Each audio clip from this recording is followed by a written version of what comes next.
ورتل القرآن ترتیلا، اور قرآن مجید کو رک رک کر، ٹہر ٹہر کر پڑھو۔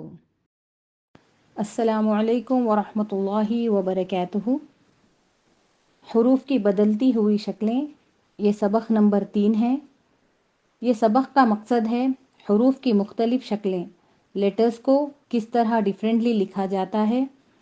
قرآن مجید میں جب عربی لکھی جاتی ہے تو اس کے دوران جو حروف ہیں جو شروع میں لکھتے ہیں تو ان کی شکل اور ہوتی ہے، اور کچھ حروف ہیں جب درمیان میں لکھتے ہیں تو ان کی شکل اور ہوتی ہے، اور کچھ حروف ہیں جب وہ آخر میں لکھے جاتے ہیں تو ان کی شکل اور ہوتی ہے۔ تو اس کو بتایا گیا ہے کہ ایک ہی حروف کو عبارت میں یعنی آیات میں کیسے مختلف طریقوں سے لکھا جاتا ہے۔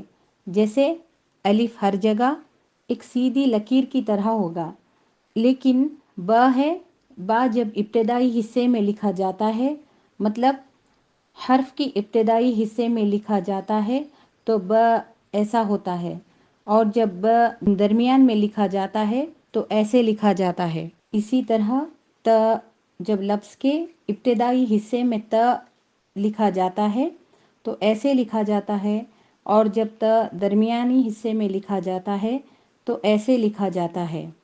سا جب شروع میں لکھا جائے گا تو ایسے لکھا جائے گا، اور درمیان پہ لکھا جائے گا تو ایسے لکھا جائے گا۔ جیم، ح، خا جب آیات میں لکھے جائیں گے تو ان کی شکل آدھی ہو جائے گی اور دکھنے میں ایسے دکھیں گے۔ دال، ذال، را، ز، ان کے بیک سائڈ میں ایک کرو لگے گا جب درمیان میں آئے گا تو۔ سین، شین، صاد، داد، یہ بھی آدھے ہو جائیں گے لکھنے میں اور اس طرح دکھیں گے۔ تا، زا، اگر درمیان میں آئیں گے یا آخر میں آئیں تو ایک ہی شکل میں لکھے جاتے ہیں، ان کی کوئی ہاف شیپ نہیں ہوتی۔ عین کو بھی آدھا کرنا ہے اور غین کو بھی آدھا کرنا ہے، شروع کی شیپ الگ ہوگی اور درمیان کی شیپ الگ ہوگی۔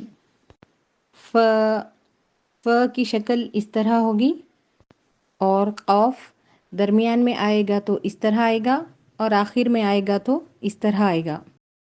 کیف اور لام، یہ حرف بھی آدھے ہوں گے، درمیان میں آئے تو آدھے لکھے جائیں گے اور آخر میں آئے تو پورے لکھے جائیں گے۔ میم، میم کی الگ الگ شکلیں ہیں، شروع میں لکھا جائے گا تو اس طرح لکھا جائے گا، درمیان میں لکھا جائے گا تو اس طرح لکھا جائے گا، اور آخر میں لکھا جائے گا تو اس طرح لکھا جائے گا۔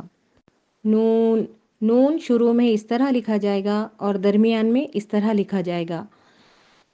واو درمیان میں اس طرح لکھا جائے گا، اور ہ کی الگ الگ شکلیں ہیں، شروع میں لکھے جائیں گے تو اس طرح لکھے جائے گا، اور درمیان میں لکھا جائے گا تو اس طرح لکھا جائے گا، اور آخر میں لکھا جائے گا تو اس طرح لکھا جائے گا۔